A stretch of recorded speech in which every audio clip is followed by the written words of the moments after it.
Sziasztok! Én Jánosi Flóra vagyok. A vitajáték menete a következőképpen fog zajlani.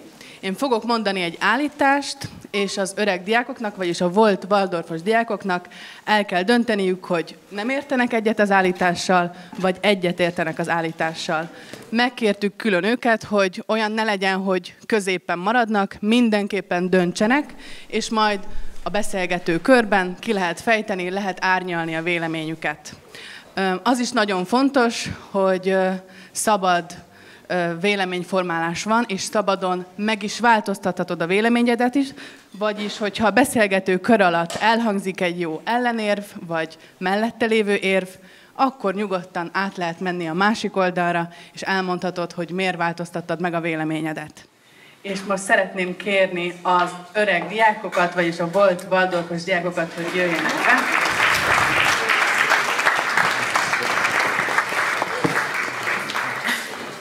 Arra szeretnélek titeket kérni, hogy ha Szabus megfogod ezt a mikrofont, és csak egy név, bár az rajtatok van, és hogy melyik Waldorfba jártatok, mikor végeztek, és hogy most hol dolgoztok, vagy hol tanultok, vagy minek tanultok. Jó? Köszönöm. Sziasztok! Szabus vagyok, és a filmszakmában dolgozom, a Pesti-Dekúti Waldorf iskolába jártam. 16-ban végeztem, 2016-ban, és a mikrofont továbbadom. Köszi. A mikrofont átvettem.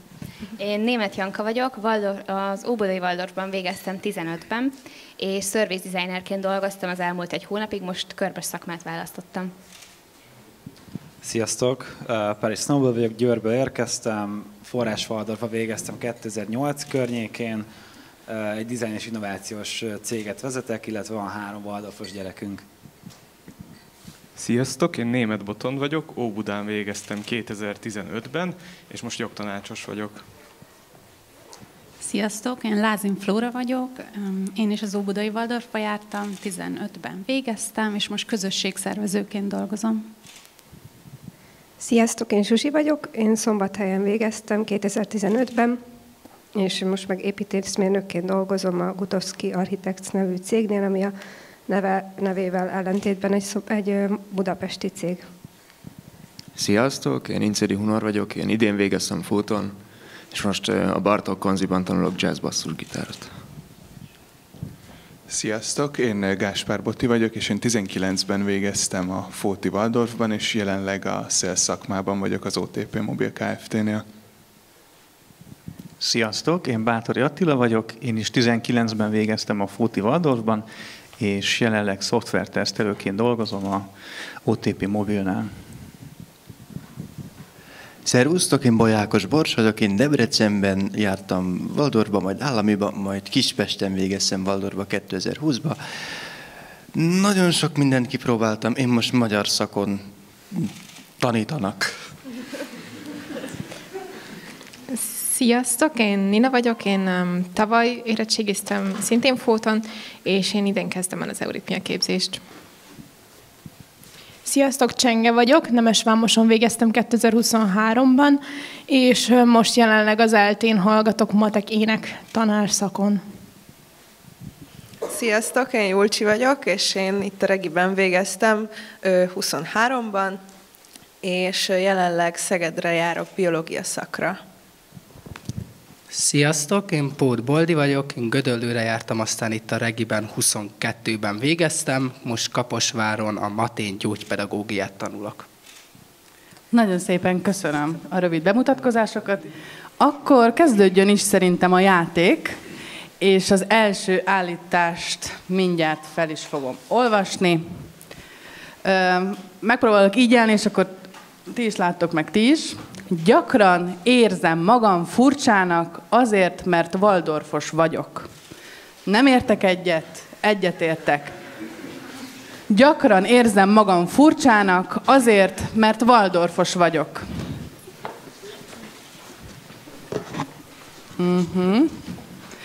Szuper, jó, nem értek egyet, egy kicsit több lett, bár Szabus most beült az egyetértekhez. A nem értek egyetből valaki szívesen kifejteni a véleményét, vagy én szólítsak föl? Mondjad, Boti. Személyes meglátásom szerint az embernek a megítélése az nem egy ilyen iskoladependens dolog, szóval az, hogy én furcsának tartom-e magamat, vagy sem, szerintem ez nem egy ilyen Waldorfhoz köthető dolog. Én magamat rendkívül furcsának tartom, egyébként bárki kérdezné, de sose éreztem, hogy ez az iskola miatt lenne. Én inkább azt éreztem sokszor, hogy az iskola elég sokat hozzá tett nekem ahhoz, hogy ki tudjam bontakoztatni ezt az oldalamat is, de nem éreztem, hogy az utóbbi időszakban, úgyhogy már kikerültem ebből a Pixisből, más lenne a megítélésem azért, mert Waldorfba jártam. Vannak olyan emberek, akik ilyen sztereotípiákat, meg ilyen urbán legendákat mesélnek nekem róla, és azok rendkívül érdekesek egyébként, mindenkinek ajánlok betekintést ezekbe, de mi is normális emberek vagyunk, és minket is ugyanúgy tanítottak, mint mindenki mást. Akkor te azt mondod, hogy nem a Waldorf miatt furcsa az ember, hanem alapvetően van egy furcsa személyisége, mindegy, hogy Waldorfba járt, vagy nem. Van, aki még emiatt ült oda, és egyetért Botival, vagy van, aki más miatt. Julcsi, te mondtad, hogy nem teljesen ez, és hogy te akkor miért ültél a nem értek egyet oldalhoz? Hát igazából ott, ahol én mozgok közegekbe, tehát hogy nem az, hogy szóba se kerül, de nagyjából így senkit nem érdekel, hogy Waldorfos voltam. Ha vannak nekem Waldorfos szaktársaim is az egyetemen, és így igen, néha ez így tématárgya, hogy voltál a szólóesten, meg nem tudom, de hogy igazából senkit nem érdekel. Aha, hogy akkor közegfüggő is, hogy mit tartunk furcsának, vagy egyáltalán érdekel Lia azt a közeget, hogy honnan jöttünk, furcsák vagyunk-e. Itt még volt egy jelentkező. Csenge, te jelentkeztél? Csak csatlakoznék az első véleményhez, hogy én is azt gondolom, hogy igazából, hogyha furcsa vagyok, akkor nem azért vagyok furcsa, mert Waldorfos vagyok, hanem egy csomó más ok miatt. Úgyhogy... Jó, köszönöm. Akkor hallgassunk meg egyet értek oldalról is, vagy többet. Van, aki szívesen elmondaná? Nina? Én azt gondolom, pont nem olyan régen beszélgettünk erről a hugommal, hogy valójában társadalmilag kapcsoljuk a furcsa jelentéshez az, hogy ez egy rossz dolog, miközben valójában a furcsa az az átlagostól eltérő az én értelmezésem szerint, és szerintem ebben igaz, vagy legalábbis én mindenképpen azt érzem, hogy én az átlagostól eltérő neveltetést kaptam a Waldorf iskoláknak köszönhetően, és egyáltalán nem gondolom, hogy ez rossz, én erre büszke is vagyok, hogy én ennek örülök. És abban ez sokszor megnyilvánul, hogy ha mondjuk valaki más, aki egy laikus ember, és nem ismeri a Waldorf pedagógiát, akkor ők valószínűleg nehezebben értik meg, amit magyarázok én euritmiáról, meg botmerről, meg akármiről, mert nem tudják, hogy miről beszélek, és akkor hirtelen rájövök, hogy én sem tudom nekik elmagyarázni, hogy amúgy mi az, hogy euritmia, meg botmer, és olyankor mindig olyan szégyen van bennem, hogy lehet az, hogy én ezeket így ennyire tudom, és nem tudom elmagyarázni. És ilyenkor mindig azonnal jön az érzés is, hogy úristen, de furcsa vagyok. Köszönöm. De nem gondolom, hogy ez rossz. És Boldi, te tudsz Ninához kapcsolódni, vagy más miatt ültél az egyetértekhez? Szóval nekem is a furcsa az egy társadalmi stigma, amit kapunk, és nem belülről jövő. És ilyen szempontból igazából én azt gondolom, hogy azért a Waldorf úgy felelős azért, hogy furcsa vagyok, hogy nem vette el a furcsaságomat, ami bennem volt, és hagyta, hogy kinőjön.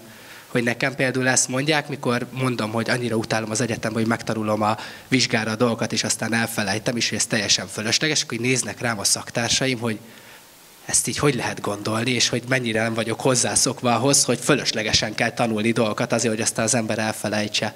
Meg amikor én ugye pedagógiát tanulok, és tanuljuk, hogy úristen, ezt így kéne csinálni, és akkor mindenki mondja, hogy ilyen rémtörténet, meg olyan rémtörténet, akkor mondom, hogy ja, nálunk ez így volt, és én ebben nőttem föl. És hogy azért vagyok furcsa, én ezt érzem, mert azt látom, hogy azok, akik pedagógiát választották, ott is olyan szintű traumatizálást okoz az iskola, és annyit veszel, hogy nem szólalnak meg a nagyon értelmes csoporttársaim az órákon, mert nincsenek hozzászokva, hogy meg lehet szólalni. Nem merik mondjuk megkritizálni a tudományos dolgokat, mert nincsenek hozzászokva, vagy lehet kritikát megfogalmazni. És én azt gondolom, hogy azért vagyok furcsább, mert nem azért, mert hogy a Waldorf azzá tett, hanem mert nem vágta le azokat a részeket, amik kilógnak a társadalmi normából. Köszönöm. Akkor, hogyha jól érzem, akkor mind a két oldal egyetért abban, hogy furcsák vagytok. Csak abban van itt eltérés, hogy ki gondolja azt, hogy ez a Waldorf pedagógia, a Waldorf iskola mondjuk segítette ezt a furcsaságot, vagy nem nyomta el, és ki az, aki pedig azt gondolja, hogy a Waldorfnak ehhez semmi köze. Boti, te jelentkeztél. Elmondod? Igen, én annyit tennék hozzá, hogy én nem tartom magamat kifejezetten furcsának. Bocsánat az általánosításért. Igen, akkor többiek furcsák, Boti kivételével. Furcsák ülnek itt. Nem nyilatkozott még erről mindenki. Ez igaz, igaz. Én is talán egy kicsit kiegészíteném, most nem olyan szempontból, hogy én furcsa vagyok-e vagy nem, mert erről nem nyilatkoznék, hanem inkább csak annyi, hogy én ezt a furcsaságot, ezt nem magamra értve, vagy a waldorfosokra értve értem, inkább azt így figyeltem meg, hogy a gondolkodásmódunk az, ami furcsább, vagy másabb leginkább is. Csak ennyi, hogy kicsit így inkább a gondolkodásmódra hegyezném én ezt ki. Aha, és a gondolkodásmód pedig az a véleményed, hogy az pedig a Waldorf által kaptad ezt a gondolkodásmódot, vagy az formálta benned? Hát igen, mert feltűnően hasonlít a többiekéhez, akik waldorfosan voltak. Boldi, igen? Én így több waldorfossal beszéltem, hogy vannak a waldorfosok, és ehhez nem kell feltétlenül waldorfoshoz járni, csak így könnyű meghatározni azok, akik igazából nekem az egyik nagy komponense az, hogy van önismeretük és rálátásuk, meg önkritikájuk a legtöbb dologra, és hogy mondjuk a Waldorf Festen több emberrel találkoztak, akik nem Waldorfba jártak, de hogy teljesen beállíthatóak ebbe a dologba. Csak azt érzem, hogy valami köze van ehhez a Waldorf pedagógiának, mert mondjuk egy évfolyamnak a 80%-a ilyen Waldorfos lesz, vagy 90, és az államival pedig mondjuk 10 emberből egy, vagy még kevesebb. És hogy ez a gondolkozásbeli mód, ez nem csak a Waldorfban van jelen, de azt érzem, hogy olyan nagy tömegbe, hogy valami kapcsolat van a kettő között. Akkor ez egy ilyen társadalmi csoport, a waldorfosok. Jó. Szuper. Aminek nem feltétlenül van köze a Waldorf iskolához. Igen, értem. Jó, köszönöm szépen. Van, akiben benne ragadt valami gondolat, ami nagyon kikívánkozik belőle, mert ne folytsa vissza. Szebus? Igen, szóval én azért értettem egyet, mert úgy fogalmaznám át, mert hogy mi volt pontosan az állítás, hogy furcsa vagyok? Hogy érezted magad furcsának azért, mert waldorfos vagy. Hát igen, furcsa helyett azt mondanám, hogy hát igazából a Waldorfon belül is kicsit furcsának éreztem magam. Ez alatt a 17 év alatt, vagy 16 év alatt óvodától kezdve, de amikor onnan kikerültem, akkor meg még furcsábbnak éreztem magam, de itt muszáj leváltani ezt a furcsa szót, mert szerintem ez nagyon lezsugorítja ezt az egész cuccot, ezt a Waldorf dolgot, és hát szerintem mindannyian egyetértünk abba, hogy máshogyan nevelkedtünk, meg mások vagyunk, és én igazából ezt éreztem, és hát ennek voltak jó, eleinte nehezebb volt, aztán könnyebb lett. Jó, köszönöm. Köszönöm szépen a gondolatokat, és szerintem térjünk át a következőre. Nézzük meg, hogy ott ki tud-e alakulni egy parázsvita. Waldorfosként nehéz kapcsolódni a nem waldorfos emberekhez. Egyetértek, nem értek egyet. A waldorfosként nehéz kapcsolódni a nem waldorfos emberekhez. Na hát, Boldi, erre muszáj rákérdezni, mert egyedül képviseled az egyetértek oldalt. Én azt élem meg, amit mondtam, itt a waldorfos csapatot kibővíteném azokra, akik úgy gondolkoznak, és én most az egyetemen vagyok Kaposváron lent, és azt érzem, hogy a új barátságaim nagyon nehézkesek sok szempontból, és nagyon-nagyon felszínesek, és nem tudják ugyanazt megadni, amit a waldorfos barátságaim meg tudnak adni, és azt érzem, hogy azok a barátságaim, amikor mondjuk 3 havonta egyszer telefonon beszélünk, vagy 2 havonta egyszer találkozunk, azok sokkal többet tudnak adni. és nem úgy kapcsolódni, hogy nem tudom megérteni őket, és nem tudom őket segíteni a saját útjukon, hanem egy kicsikét azt érzem, hogy ezek az emberi kapcsolatok nagyon sokszor szegényesek, és nem táplálnak engem, és nem adnak nekem vissza annyit, amennyi kéne nekem ahhoz, hogy mint ember életben maradjak. És Boldi, azt gondolod, hogy az előbb említett ilyen gondolkodás, módbeli különbségek miatt van ez?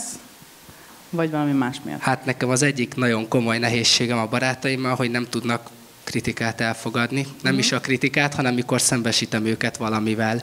És kicsit azt érzem, úgy tudom megfogalmazni, mint hogyha a legtöbb emberrel a beszélgetés az a felső 10 centibe folyna, és így megy az ember, és amikor pedig találkozik valaki Waldorfos, akkor egy ilyen mélyugrással egyből lehet beszélni. És például Waldorf-festen sokszor megéltem, hogy emberekkel, akikkel soha nem találkoztam, 20 perc után olyan mély témákról beszéltünk, amiknél azt éreztem, hogy értenek, és tényleg emberi, nem tudom megfogalmazni ezt, hozzáadott ahhoz, hogy én egész embernek érezzem magamat, és szociálisan ki legyek elégítve. Köszi szépen, és Nina, rá kell kérdeznem, és Julcsira is, hogy mi billentett át titeket, mi volt az a gondolat, ami megszületett bennetek, hogy áttűjjetek az egyetértek oldalhoz? Hát először is olyan szomorú volt látni, hogy egyedül őszít, úgyhogy úgy éreztem, hogy támogatok. Illetve szóval kicsit árnyalom a képet, de egyrészt nekem is sok, tehát ezt az előbb is mondtam, hogy sokszor érzem úgy, hogy nehéz kapcsolódni nem waldorfosokhoz, ezzel igazából egyetértek. Viszont én azt gondolom, hogy ami sokszor szerintem előjön,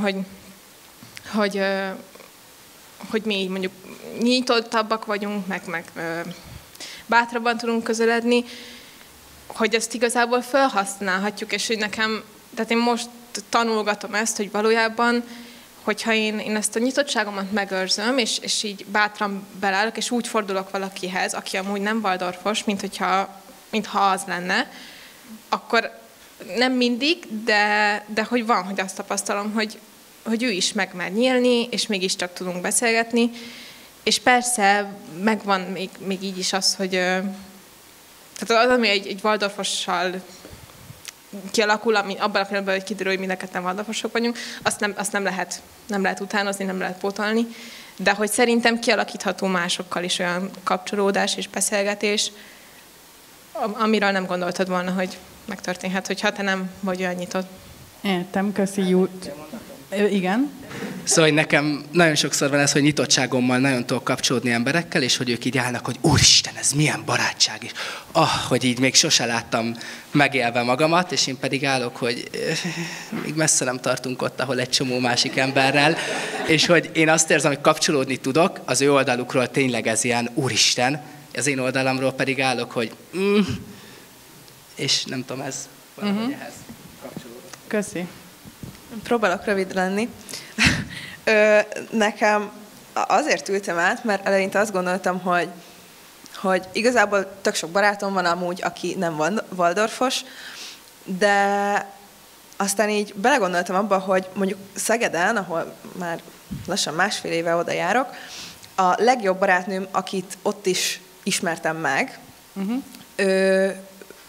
vele volt egy pont, amikor nagyon megszakadt a barátságunk, és elkezdtem azon gondolkozni, hogy lehet, hogy azért szakadt meg a barátságunk, mert kicsit ilyen coach szerepbe mentem át ebben a kapcsolatban, hogy én nagyon élveztem ezeket a beszélgetéseket, de hogy legtöbbször arról volt szó, hogy az ő nehézségeire nekem annyira egyértelmű válaszaim voltak, és azt éreztem, hogy basszus, annyira sajnálom szegényt, hogy ő ezt nem kapta meg, mert lehet, hogy valaki ezt megkapja a családjától, és ez tök jó, és annak örülni kell, de sokan meg nem kapják meg a családjuktól, és akkor meg ott van a másik tér, az iskola, ahol erről meg én annyira örülök, hogy ezzel foglalkoztunk, és pont ez a mély barátság az, ami tényleg talán nehezebben épül be sokszor.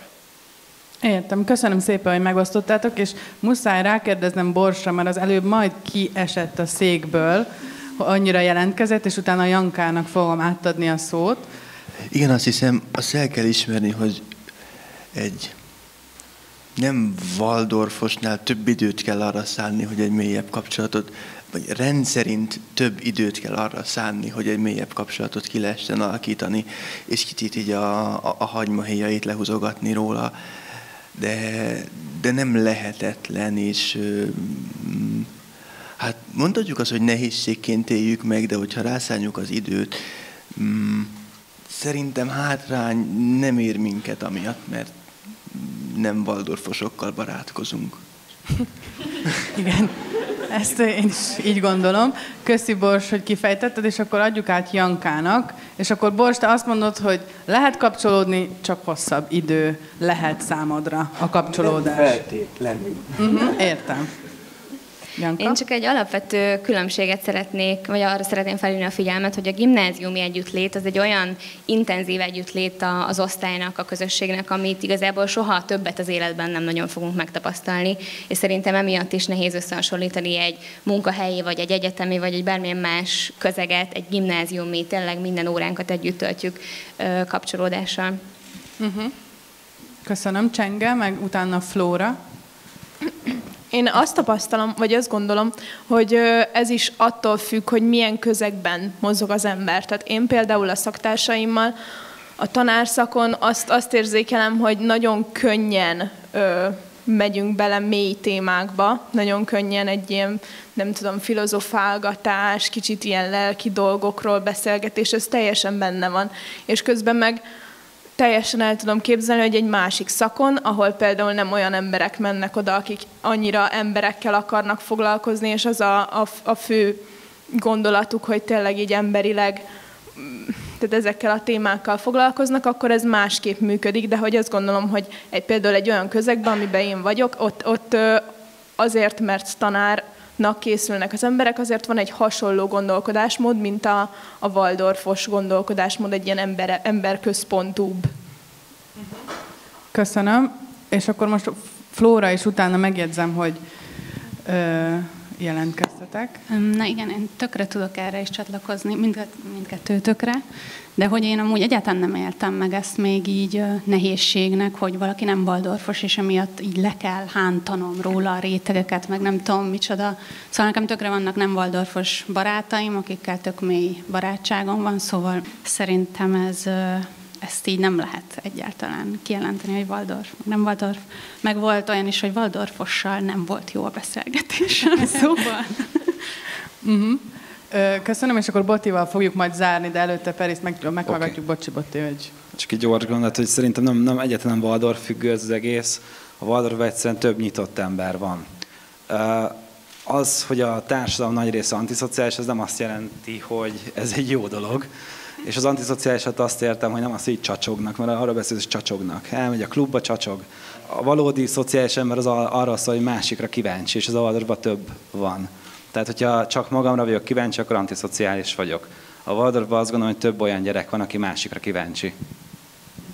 Köszönöm, és akkor Botti, egy záró gondolat, mert utána tovább kell mennünk a következő állításra. Rövidre zárni, szóval, hogy amúgy nagyon egyet tudok érteni a Perisszel ebben a gondolatban, mert én szintén azt érzem, hogy valahol szerintem a Waldorf egyébként kondicionálja az embert egy ilyen nagyobb, szélesebb körű nyitottságra, és hogy mivel ez egy elfogadóbb közösség, én azt gondolom így kollektíve, mert mégiscsak egy valamennyire szűrt dologról is beszélünk közben, de én azt érzem, hogy a saját kiinduló pontomat, a példámat nézve, hogy nekem vannak olyan barátaim, akik soha meg se közelítettek Waldorf intézményt, és a mai napig nagyon jó kapcsolatban vagyok velük, de hogyha a realitást nézem, akkor nyilván itt a gimnázium évekről is szó volt, és hogy szerintem azt nehéz felváltani, azt a barátságot, akivel együtt felnőttél, és nekem is olyan barátokról beszélünk most itt, akik nem voltak waldorfosok, akikkel valamilyen közös úton, módon együtt nőttünk fel, és megosztottuk egymással ezt az utat, de szerintem a nyitottság a kulcsa nagyon sok mindennek az életben, és igenis kíváncsinak kell lenni az embernek más emberekre azért, hogy a saját spektrumukat is bővítsék, és azért, hogy megismerjék a világot, nem csak a saját, hanem mások látószögén vagy nézőpontján keresztül is. Köszönöm szépen, ez egy nagyon szép záró gondolat volt, Botti. Nyitottsággal forduljunk egymás felé. Akkor a következő állításom A waldorfosok bátran felmerik vállalni a gondolataikat.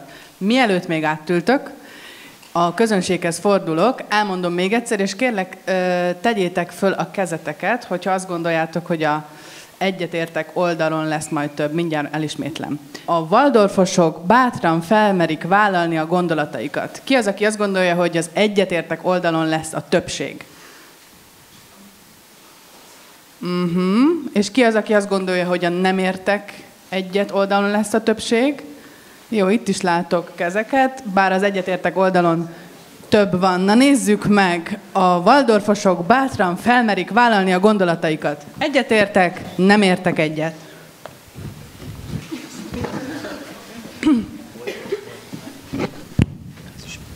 Visszapadogatjuk, jó lesz ez.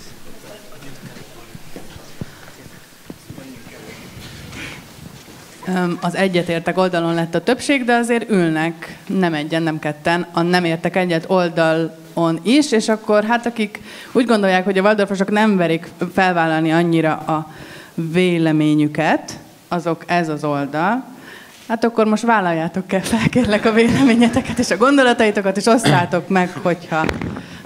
Hát én felvállalom szívesen, és elmondom, hogy a világ nem ennyire fekete-fehér.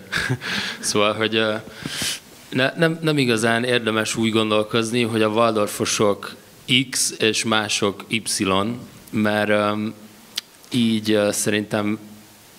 Igen, hát, bocsánat, csak hogy meg fogok egy pillanatra szakítani, hogy én is ebben az állítással egyetértek. Most próbáljunk meg nagy általánosságban gondolkodni. Direkt fogalmaztunk meg ilyen állításokat, hogy legyen egy pólus és még egy másik ellenkező pólus. Szóval próbáljunk meg nagyobb általánosságban, hogy nagyobb általánosságban én úgy gondolom, hogy a waldorfosok jobban felmerik vállalni a gondolataikat. Szerintem fontos árnyalni a dolgokat. Azért is ültem közel ennyire az egyetértekhez, mert tulajdonképpen általánosságban egyetértek, de ezt képviselni akartam, ezt az árnyaltságot. Úgyhogy... Köszi szépen, és köszi, hogy ezt beosztod, hogy még az, hogy hova ülsz le, az is számít. Abszolút. Nagyon jó. Megegyeztelek, még hallgassuk meg Zsuzsit. Alapvetően én is egyetértek ezzel, hogy árnyalni kéne, és nem fekete-fehér, de hogyha általánosságban gondolkozunk, akkor én tulajdonképpen azzal is egyetértek, hogy könnyebben vállalják, vagy hogy gyorsabban kimondják a gondolataikat, vagy őszintébben, de szerintem az is igaz, és ez nekem különösen az egyetemi évek alatt volt így, hogy néha egy sokkal szofisztikáltabb gondolat az, amit fel kell vállalni, és hogy egy sokkal nehezebben kiküzdhető gondolat az, és nekem ez az egyetemi évek alatt különösen így volt, hogy bekerülve a műszaki egyetemre, egy teljesen más, poroszosabb rendszerbe először meg kellett találni a helyemet, és akkor szépen lassan tudtam kibogozni azt, hogy én mondjuk az építészetről egyébként mit gondolok, és azt hogy tudom én a magam módján megfogalmazni, és ez egy sokkal hosszabb folyamata volt, és nem voltam elég bátor az elején, azt mondanám hozzá. Egy rövid dolgot muszáj hozzáfűznöm, mert abszolút volt ilyen élményem az egyetemen, nekem is. Angliában tanultam, és hát sokkal könnyebb volt ezt a waldorfosságot, most, hogy így nagyon lebutítsam, így elrejteni. Szóval ahhoz, hogy érvényesüljek, és mondjuk ne nézzenek hülyének, ahhoz, szóval, hogy érdemes azért bizonyos mértékig alkalmazkodni a környezethez, de aztán szép lassan felvállalni azt, hogy amúgy ki vagy, és mondjuk mennyire radikálisan más az, amit adott témákban gondolsz.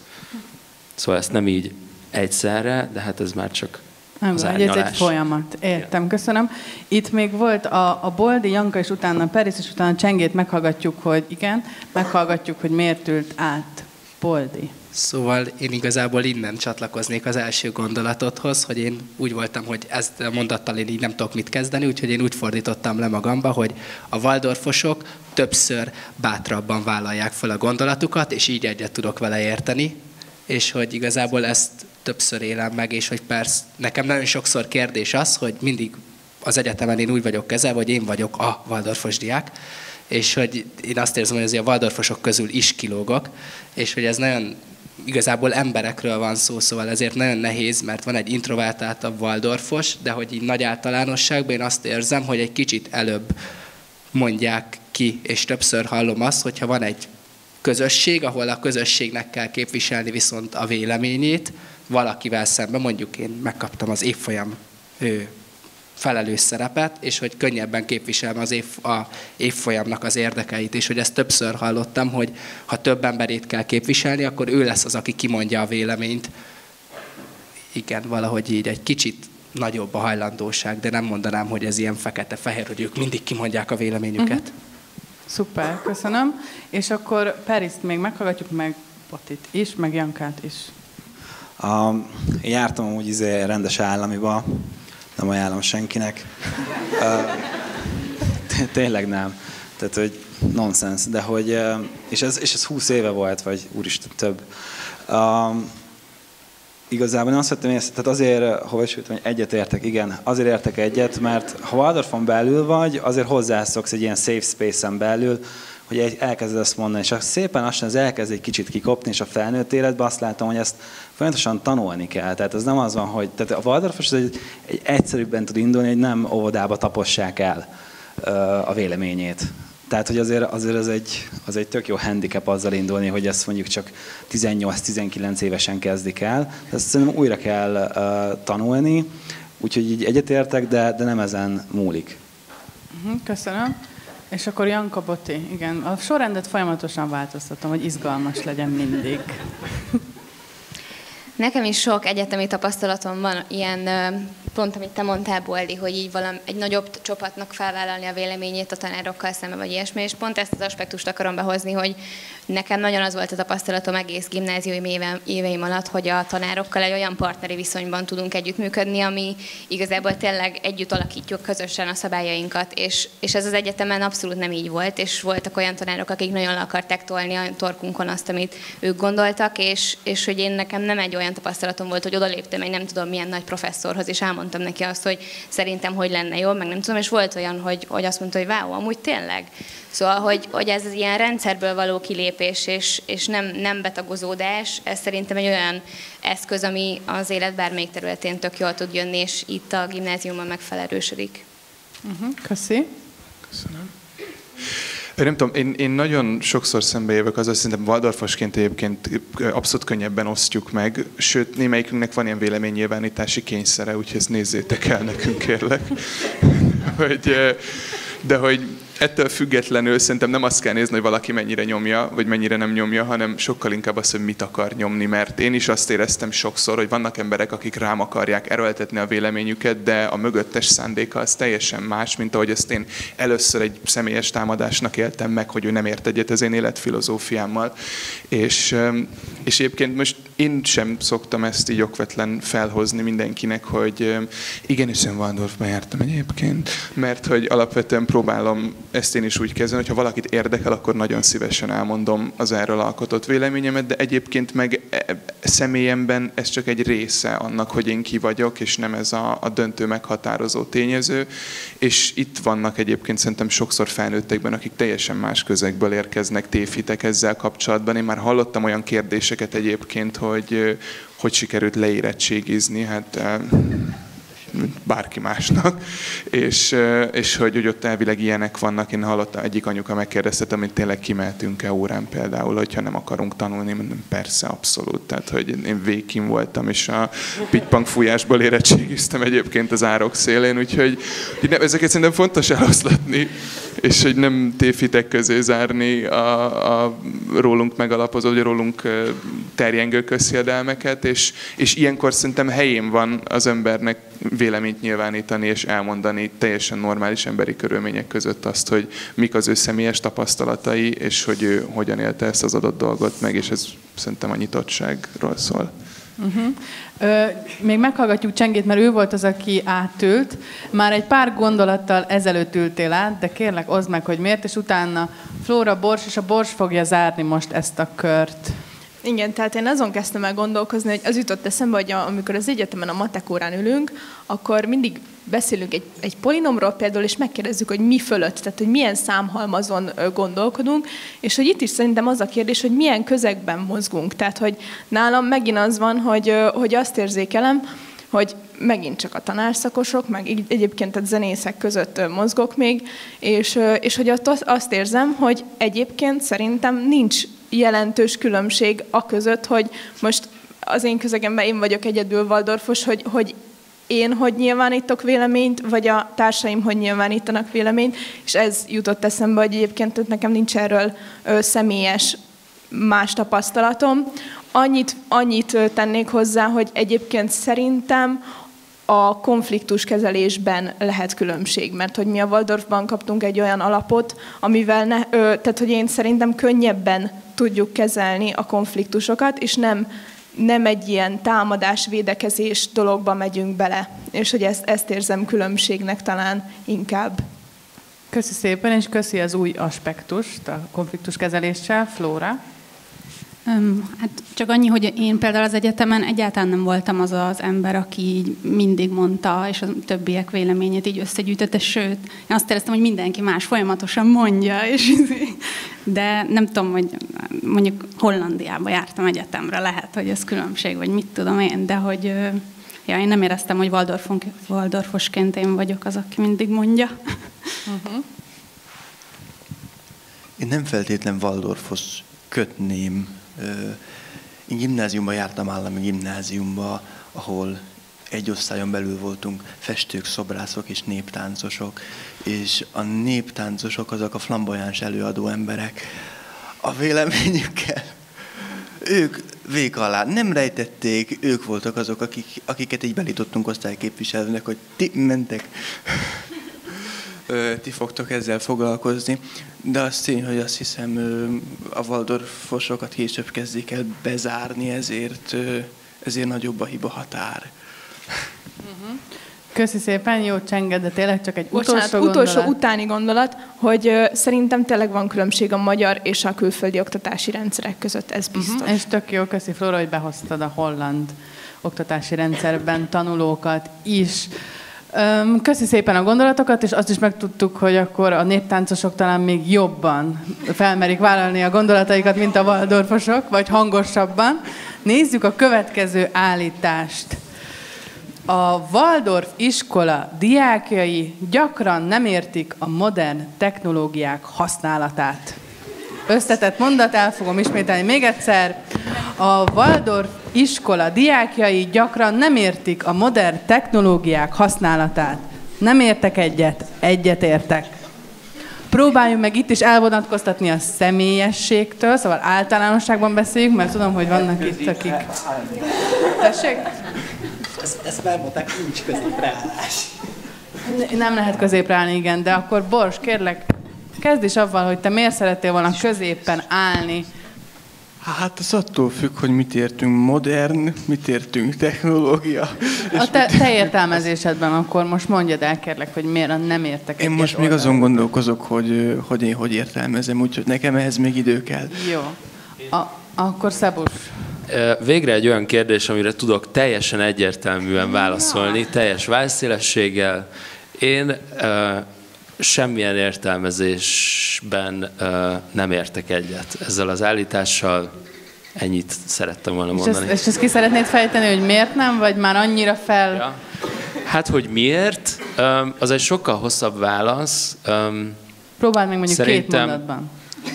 Hát szerintem értem a megközelítést, persze, mert hogy nálunk, igen, ez a telefon elvétel, ez már 8-ba kezdődött, amíg majdnem 10 évvel azelőtt, ugye, hogy ezt állami szinten behozták, stb.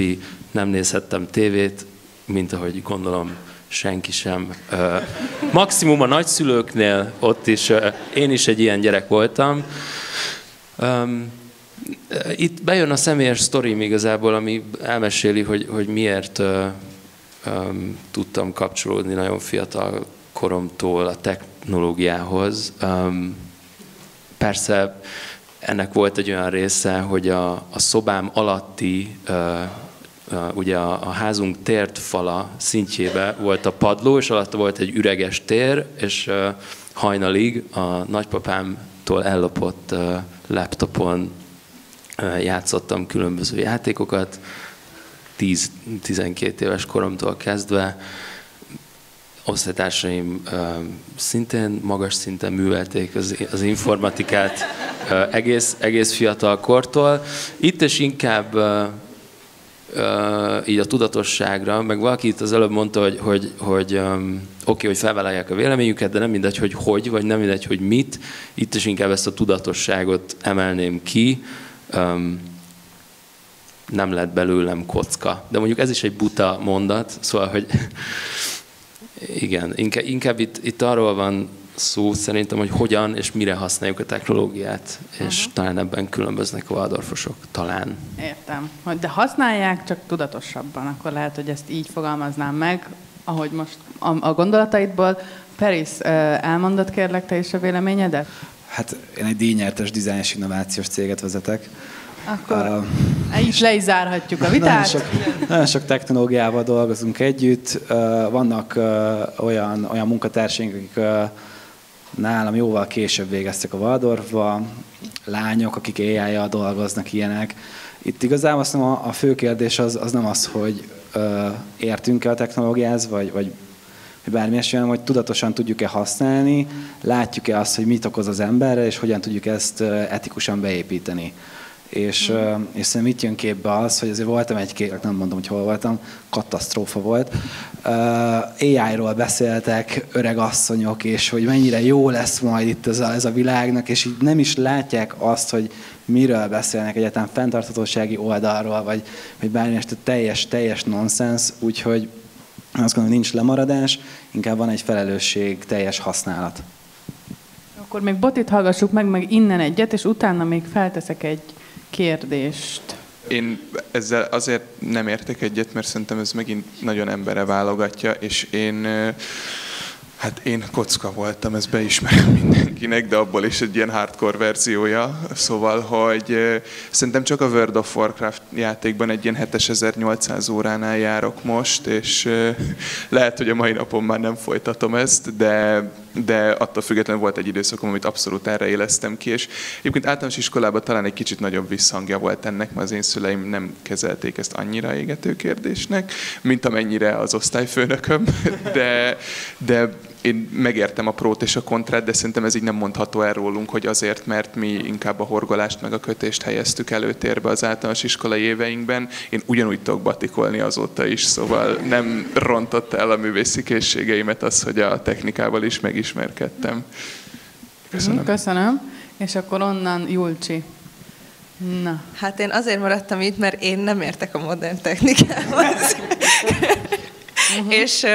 És amit még talán ezt hozzátennék, hogy ami itt is elhangzott, hogy hogyan használjuk, meg ilyenek, hogy mondjuk én a saját környezetemen látok egy nagyobb hajlandóságot a waldorfosok körében arra, hogy a modern eszközöket kiiktassuk az életünkből. És ezzel viszont együtt szerintem jön egy kisebb tudás is, tehát hogy azzal, hogy minél kevesebb időt töltök vele, azzal egyre kevésbé ismerem az egyre jobban fejlődő eszközöket. Meg pont tegnap volt egy ilyen fantasztikus élményem, a West Endbe bementünk anyukámmal, és egy információs pultot akartunk keresni. Nem tudom, hogy ti találkoztatok az elmúlt 2 hónapban a West Endben információs pulttal. Egy AI néni mondja nekem, hogy beszéljek hozzá. És így álltunk előtte anyukámmal, hogy biztos, hogy nem fogunk beszélni hozzá. És elmentünk és megkerestük a személyes pultot, mert nem volt olyan opció, hogy be akarjuk írni. És mondjuk ez engem személyesen rohadtul frusztrált. És szóval nekem van egy ilyen ellenérzésem a modern technológiával kapcsolatban, ezért maradtam. És azt gondolod, hogy mondjuk te alapvetően olyan készségekkel rendelkezel, hogy mondjuk nem értesz annyira a modern technológiához, de azt gondolod, hogy mondjuk megkaptad volna az iskolában, vagy mondjuk megkaptad-e, és hogyha megkaptad volna, akkor ki tudott volna benned alakulni, szóval ez inkább belőled jön, vagy azért, mert nem volt benne a gimnáziumi éveid alatt? Szerintem ez inkább belőlem jön, és szerintem speciál az info az egy olyan tárgy volt nálunk, amit valószínűleg kb. Ugyanúgy tanít, vagy én előtt államiba jártam, a regi előtt, és nagyjából ugyanígy néztek ki az infóóráink ott is, és aztán az egyetemen is volt infóm, és ott fele annyit tanultam, mint itt a gimib. Tehát, hogy nem ezzel van korrelációban szerintem. Aha, akkor inkább ez egy személyes egyetértek a mondattal, mint sem általános. Szeretnéd kiegészíteni? Jó, és utána pedig Boldi fogja zárni, hogyha ott már. Igen, azért egészíteném ki, mert én egy kicsit mégiscsak azt gondolom, hogy azért van ennek köze ahhoz, hogy milyen a Waldorf oktatás, hogy tehát ma már nem elkerülhető, mert mindenhol ott van az életünkben a technológia, és ezért mindenképpen benne kell, hogy legyen az oktatásban. Viszont szerintem mégis minden másra nagyobb hangsúlyt fektet a Waldorf. Nálunk speciál nagyon-nagyon, vagy nem is az, hogy rossz volt, hanem inkább, hogy nem volt. Tehát valahogy amíg én ott voltam, addig pont nem voltak tanáraink. És ezért nekem ez kimaradt, így érdeklődésem sincsen. Úgyhogy én azt gondolom, hogy azért mégiscsak függ attól, hogy tehát nem kizárólagosan az iskolához köthető, hiszen ha bárkinek van ehhez érdeklődés, akkor meg tudja tenni, hogy tanuljon, vagy foglalkozzon ezzel. Viszont ettől függetlenül mégiscsak szerintem nagyobb hangsúly van ezen egy Waldorf iskolában, hogy azért kevesebbet töltsünk internet és technológia nélkül, és ez azért szerintem egy kicsit mindenkire befolyással van, még akkor is, ha egyébként az érdeklődés ellen tétes ezzel.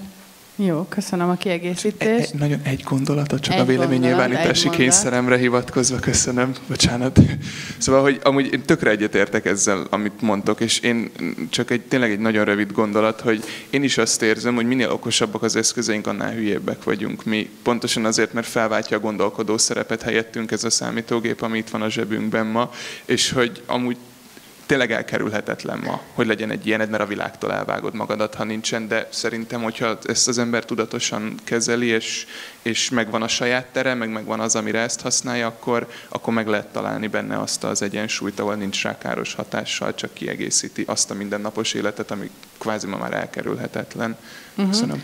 Egy kicsit átértünk abba az irányba, hogy hogyan használjuk fel a modern technológiát. Próbálj meg arra törekedni, hogy a Waldorfos vonatkozásban. Szóval, hogyha ehhez van gondolat, mint sem ahhoz, hogy hogyan használjuk. Köszi, Boldi, akkor mondja nyugodtan. Szóval én 9-be kaptam az első okostelefonomat, 11-be számítógépet, addig nagyon limitáltan volt, és most például meg kellett tanulnom az okostábla használatát, és annak a botrányos programját használni, és ugyanúgy meg tudtam tanulni, mint bármely évfolyamtársam, és hogy igazából szerintem van egy érdekes jelenség az, hogy mikor találkoznak később a waldorfos gyerekek, akkor egy már tudatosabb állapotban, de egy ilyen kiéhezettséggel én többször láttam azt, hogy bele tudnak esni nagyon-nagyon, és utána hogy jönnek ki ebből a világból. De hogy én nem tudom nem hozzákapcsolni, hogy vannak azok az oktatók és gyakorlatvezetők, akik azt mondják, hogy az egész óra legyen az okostáblán fönt, és én meg azt mondom, hogy nem, hanem ez is, azt is használom, és hogy szerintem ez az, ami elkülöníthetetlen, hogy szerintem az internet nyitott mindenkinek, be lehet hozni a lemaradást, sőt, jobban megtanultam a Waldorfba használni az összes Office programot, mint az évfolyamtársaim 80%-a itt az egyetemen. Szóval, hogy ilyen szempontból jobban kezelem, az más, hogy nem tudom ezt leválasztani, hogy tényleg kritikusabban van kezelve, és más opciók is ott vannak, meg azért, mert egy jelentős részét az életünknek nélkülük éltük le. Szerintem ezért más a kapcsolatunk hozzá, és persze van egy lemaradás a tudásba, de szerintem ez fiatal felnőttként legkésőbb bejön, behozódik. Jó, köszönöm, és akkor Peris, te a záró gondolatot még hallgassuk meg, és tovább megyünk. Igen, én tök egyetértek a West End-es példával, tehát az azért van ott, mert AI, nem azért, mert hasznos. A másik pedig az, hogy amikor arról beszélünk, hogy technológia használat, az jelen esetben nagyjából 90%-ban a legújabb social media korlátlan használata és videóvágás hozzá, tehát ez nem még annyira viszi előre az életet. Én azt látom, hogy Waldorfosként jobban meg tudjuk szűrni azt, hogy mi az, amit használunk, és nem kell az 58. platform, amikor el vagyunk bizonyos kevesebb dologgal is, és más dolgokkal is foglalkozunk. Jó, köszönöm. És még maradjatok kérlek ott a helyetekre, és most ebbe a közönséget is behívnám, hogy tegye föl az a kezét, aki azt gondolja, hogy nagy általánosságban a Waldorfosok tudatosabb felhasználók, amikor a modern technológiáról van szó. Látok, ti is nyugodtan, bocsánat, azt nem mondtam, hogy ti is nyugodtan tegyétek fel a kezeteket. Aha. És akkor nézzünk egy olyat is, csak az arányokat jobban lássuk, hogy ki az, aki azt gondolja, hogy nem tudatosabb felhasználók, vagy ugyanolyan tudatosak, mint a többiek. Aha. A vélemény inkább az, hogy egy kicsit tudatosabbak vagyunk. Nem tud lehulni ez a lepel. Na nézzük a következő állításunkat. A waldorfos diákokat túlságosan védett közegben nevelik fel. A waldorfos diákokat túlságosan védett közegben nevelik fel. Nem értek egyet, egyet értek.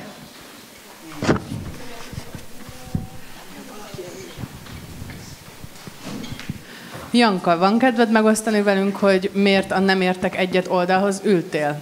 Igen, szóval én a túlságosan szóba szeretnék belekötni, mert az a közeg, amiben nevelkedtem, az egyértelműen egy sokkal védettebb közeg, mint amivel utána kiléptem, de ez nekem egy olyan biztonságos háttérországot tudott adni, ami igazából az életem összes területén azóta pozitív hatással van jelen. Szóval, hogy szerintem ez mindig egy ilyen dolog, amit mondunk a Waldorf vs. nem Waldorf között, hogy hát akkor ti egy álomvilágban éltek, és nem tapasztaljátok meg azokat a rideg, valóságos dolgokat, amivel majd az életben találkoztok, de szerintem pont ez a lényege, hogy olyan muníciót gyűjtsön az embereknek a lelke, ami utána kint a való világban ki tud virágozni, és tényleg ilyen pozitívan tudják felhasználni, és hatással tudnak lenni a világra. Valami ilyesmit gondolom. Akkor a túlságos szót veszed le, és úgy egyetértenél a mondattal, hogyha úgy fogalmaztuk volna, hogy nem túlságosan. Jó, Boldi?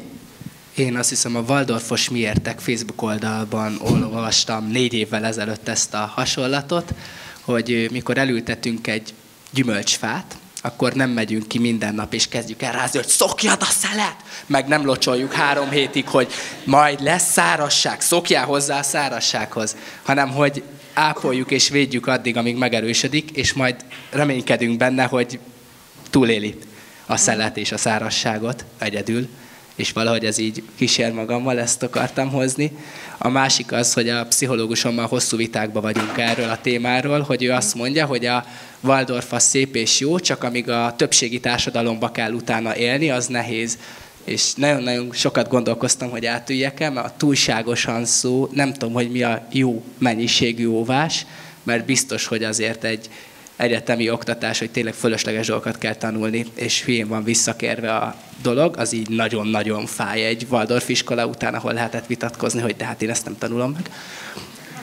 És nagyon nagy pofonokat ad, de pont azért szerintem, mert egy nagy óvásból érkezik az ember, amit te is mondtál, hogy van egy háttér, és hogy nem tudom, hogy így, ha a gyerekemet mondjuk tudom, hogy egyszer arcon fogják vágni, akkor szülőként feladatom 2-3-szor oda kenni neki egy kicsit, hogy így szokjad. Szóval ez a kérdés, hogy nekem talán ezért nem ültem át, bár azt biztos, hogy nagyon-nagyon nagy különbségek vannak. Jó, és Feris, te miért ültél át? Mert átültél közben. Ezt ki tudod fejteni? Igen. Hát itt az előttem, tehát amit Janka mondta, hogy túlságosan, és tehát azért létezik a Waldorf buborék, valljuk be, tehát most is ott vagyunk. Én szülőként látom leginkább, hogy mi van, de aztán igazából egyre inkább tudok ehhez csatlakozni, illetve azért nem felejtem el azt, amikor gimnáziumban voltunk, barlangászati gyakorlaton, tehát az minden nem egy safe space volt. Tehát, hogy azért itt a Waldorf olyan dolgokat kínál, ami a való világra is egybe felkészít. És az, hogy egy kicsit védettebb vagy, és hogy nem tehát azért a hülyeségtől azért eléggé meg vagy óvva, de hát attól se tud 100%-osan. És ugye közben minden Waldorf intézmény más. Tehát ezt se lehet így szerintem egyértelműen azt mondani, hogy a Waldorf az ilyen, a Waldorf az olyan. Ez a Waldorf intézmény, ezzel a Waldorf tanár, ebben a Waldorf osztályban ez ilyen. Köszönöm. És még Csengét hallgassuk meg, mert arról az oldalról jelentkezett, és utána áttérek az egyetértek oldalra. Megjegyeztelek, Attila. Én olyan szempontból is csatlakoznék az előttem szólókhoz, hogy szerintem egy gyereknek igenis védve kell lennie, és nincs olyan, hogy túlságosan védés. Jó, most nyilván az extrém példákat azért ne vegyük figyelembe, hogyha mit tudom én, nem engedi ki az udvarra, mert koszos lesz és elkap valamit. Tehát azért az nyilván túlságosan burok, de hogy egy gyereknek azt gondolom, hogy szüksége van a burokra, és nem kell, hogy mit tudom én, még 16 évesen sem kell egy pofon az élettől, hogy tehát szerintem minél tovább hiszi a gyerek azt, hogy a világ szép és a világ jó, annál nagyobb motivációja lesz az élete során, annál kevésbé lesz megtörve, és annál több motivációja lesz, hogy tényleg ezt az ideális világot, amit ő megél, azt meg is teremtse. És én egyébként egy személyes tapasztalatot hoznék még be, amikor ugye végeztem a Waldorfban, utána nem rögtön kezdtem el az ELTét, hanem előtte Amerikában töltöttem egy évet, ott tanultam, Kentuckyban, és ott egyáltalán nem éreztem azt, hogy így kiszakadtam volna a Waldorfos burokból. Tehát, hogy ott ugyanúgy egy olyan, szerintem az is egy burok volt, mégis, tehát hogy az is egy zenét tanultam egyébként, és egy nagyon családias közegbe kerültem be. Tehát ugye egyáltalán nem volt meg ez a kiszakadásérzés, és most, ahogy visszatértem a magyar oktatási rendszerben, most érzem azt, hogy valamilyen szinten tényleg úgymond kiszakadtam ebből a burokból, vagy nem tudom, tehát hogy nem is a burkot mondanám inkább, hanem hogy így más dolgok vannak a világban, mint amit én eddig tapasztaltam, meg amit eddig jónak tartok. Úgyhogy ez is megint azt mondanám, hogy közeg kérdése, hogy ki mit él meg. Köszönöm szépen. És akkor nem foglak elfelejteni, csak most egy kicsit az egyetértek oldalt is szeretném hallgatni. Attila. Szerintem, tehát, hogy Waldorf suliba tudatos szülők iratják a gyereküket, ezért szerintem nagyon sok mocsokkal nem találkoznak a Waldorfos gyerekek, mondjuk olyan gyerekekkel, akik kevésbé tudatos szülők alatt nevelkednek, és amikor hozzánk gimnázium első évébe került egy srác, és kicsit betekintést engedett ebbe a mocsokba, nekem nagyon meglepő volt, hogy milyen dolgok vannak a világban, és persze ilyen urbán legendek kapcsán lehetett ilyeneket hallani, meg ilyeneket ismerni, de az, hogy ezt első kézből megismertem, és az, hogy most amit mesélt, annak melyik része vagy hány százaléka igaz, azt mai napig sem tudom, de meghökkentő volt ezt látni. Szóval én ott nekem hogy volt egy pillanat, ahol azt éreztem, hogy itt azért sok dolgot nem látunk a világból. És szerintem ez lehet egy ilyen válasz az egyetértek kérdésre. Teljes mértékben, köszi szépen. Még itt volt Nina, meg Bors. Én azon gondolkodom, hogy volt az állítás, hogy a waldorfosok túlságosan védve vannak a külvilág, vagy még egyszer, hogy... A waldorfos diákokat túlságosan védett közegben nevelik fel. Szóval én azon gondolkodom, hogy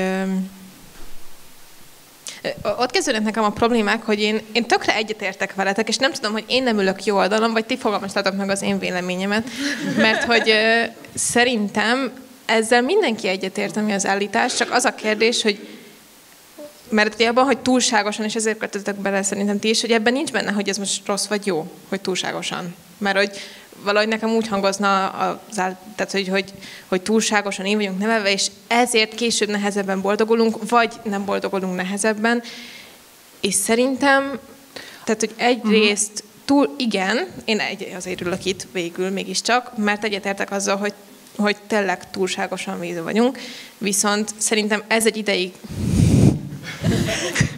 egy ideig biztos, hogy nagyon jó, tehát mondjuk óvodában, meg mondjuk általánosan mondjuk én 4. osztályig azt gondolom, hogy mindenképpen nagyon jó az, hogy így védve vagyunk, mert gyerekként szerintem egy csomó mindennel nem kell találkoznunk, ami amúgy a világban nehéz, és nem is akarom más jelzőkkel illetni. És utána viszont később magától a diákok elkezdenek találkozni mindenféle külső egyéb dologgal, mert elkezdenek járni bármilyen másik, nem tudom, csapatba sportolni, vagy bekerülnek az életbe. Igen, tehát hogy előbb-utóbb mindenképpen elkezdenek kifelé is kapcsolódni.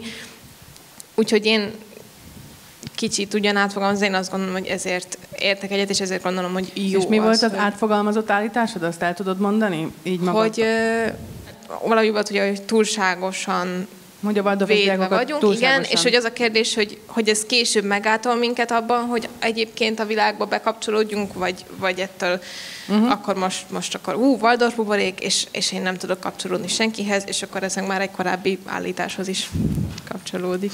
Értem. Köszönöm szépen, és köszönöm az árnyalást. Boldi, mert átültél, hallgassunk meg, utána megyünk tovább. Igazából csak annyi, hogyha levesszük azt, hogy ez egy rossz dolog, hogy túl vagyunk védve, akkor egyetértek vele. Szóval hogy tényleg én például most elkezdtem tanítani gyakorlatként, és elég jelentős része az enyhe értelmi fogyatékosoknak mély szegénységből jön, ez nem egy meglepő dolog, és így azt mondtam így az első óra után, hogy én ehhez túl úri gyerek vagyok, hogy én ezzel foglalkozzak egész életembe, és hogy ilyen szempontból van ez, hogy van egy ilyen túlvédett környezet, hogy, de nem vagyok benne biztos, hogy ez egy rossz dolog. És hogyha ezt levesszük, hogy rossz, akkor itt boldog vagyok ezen az oldalon. Akkor inkább az itt a kérdés, hogy ez most túlságosan ez egy jó dolog, vagy rossz dolog. Vannak ettől hátrányok, vagy nincsenek ebből hátrányok? Látom, hogy még jelentkeztek. Én szeretnék tovább menni. Van, akiben annyira zseng, Julcsi, mondjad akkor, Bocsi, de nekem nyugodtan. Mert én azért is ültem végül át erre az oldalra, mert szerintem én azért nem értek ezzel egyet, mert bizonyos szempontból sokkal jobban védve vagyunk szerintem más diákoknál, viszont nagyon sok szempontból meg sokkal kevésbé vagyunk védve. Például minket elvisznek terepgyakorlatokra, például nekünk szart kell lapátolni, például minket kiküldenek az esőbe is, hogyha éppen olyan programunk van, amíg én is jártam államiba, 7.-8. behozták azt, hogy amikor esik a hó, akkor nem lehet kimenni, mert vizes lesz a ruhánk.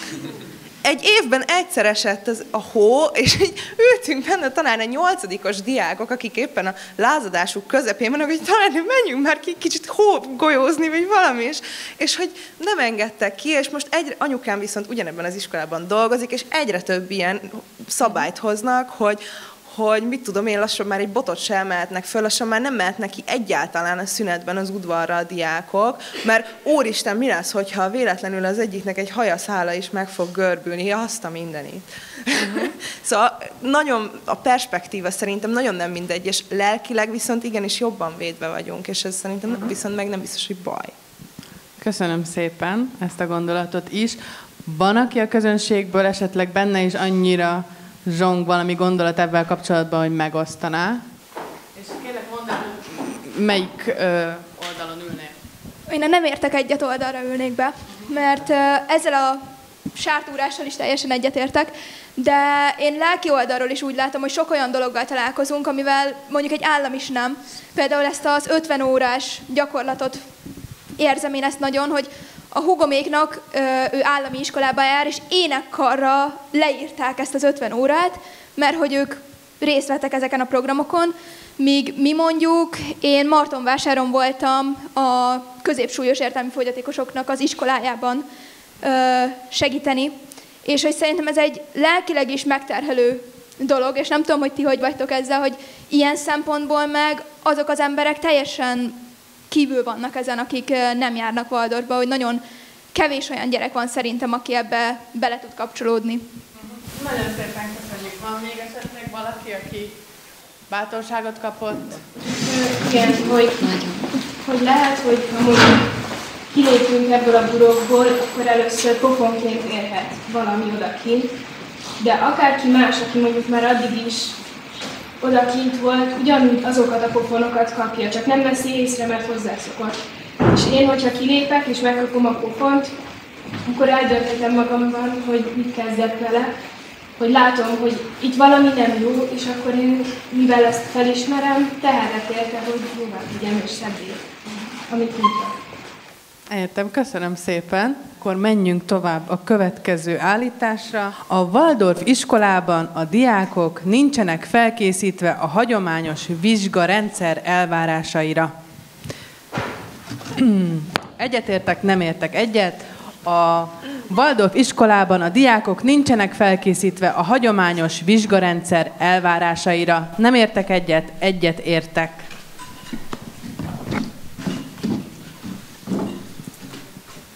Van, akiben nagyon pezseg a gondolat, és el sem... Akkor itt sorba mehet is ott nyugodtan. Igen, vaciláltam most, hogy átvigyek oda, de arra jutottam, hogy erre senki nincsen felkészítve. Tehát, hogy elképesztő, de tényleg, tehát, hogy és úgy, hogy én estén érettségiztem, és már nem volt időm egyetemre menni, és most egy évet dolgoztam a MOME Jövő Egyetem projektjén, meg ilyeneken, és hogy így, meg dolgozok a Győri Egyetemnek is itt-ott, és hogy elképesztő, tehát, és a modern vállalati kultúrában pedig már az van, hogy visszajelzés alapú visszajelzések vannak. Tehát, hogy nem az, hogy kapunk egy szkort, hogy ötös dolgozó vagy, hanem elkezdünk beszélgetni, hogy mit szeretnél, hogyan szeretnél, mi volt jó, mivel volt elég, és ez a szöveges értékelés konkrétan. Tehát, hogy innentől kezdve tehát hülyeség. Nekem amúgy itt a másiknál is az volt az izgalmas, hogy az a kérdés, hogy mikor. Mert én 13-ban leérettségiztem, és az érettségi az lényegében pont olyan értelmetlen, mint az összes egyetemi vizsga. Szóval, hogy nekem ilyen szempontból megvolt a felkészítés, mert ha megnézzük azt, hogy a Waldorf az bekísér az állami rendszerben minket az érettségivel, és megtanítja azt, hogy kell felkészülni egy vizsgára, ahol ezt kell tudnod, le kell vizsgázni. Én emelteztem több dologból, szóval még nem is az volt, hogy a tanáraim mosolygó arcába mondtam vissza, amit tudni kellett. És hogy én azért így az érettségi után úgy voltam, hogy persze mondják, hogy az érettségi az olyan, mint az első fél éves vizsgaidőszak, igen, de hogy volt egy átvezetés. És másik dolog, ami nekem nagyon érdekes volt, hogy elkezdtek szóbeli vizsgáink lenni, sírnak az évfolyam társaim szinte, hogy ők ezt nem, ők inkább bárhányszor írásban bármit leírnak bárhány oldalba, csak könyörögnek, ne kelljen szóba vizsgázniuk, és én azt érzem, hogy ilyen szempontból fel vagyok készítve. Még egyszer mondatot tudod mondani, mi volt? Persze, ez egy összetett mondat, megint visszajövök. A Waldorf iskolában a diákok nincsenek felkészítve a hagyományos vizsgarendszer elvárásaira. És hogy a másik, ami még nekem fontos, az nálunk egy csomó helyen, ez nem vizsga, de az aláírásért előadásokat kell tartani. És én 5-es korom óta, 3-os korom óta tartok osztály előtt előadásokat, és bármikor tudok előadni. Szóval, és nagyon azt éreztem, hogy a évfolyamtársaimnak tök nagy nehézséget okoz a mai napig egy jó előadás összehozása és megtartása. Szóval igazából az elvárásoknak szerintem fölkészítenek, hogy meg tudja utána ugrani az ember. Nem beszél az egyetemi tanárokról, tehát hogy ők se tudnak előadni.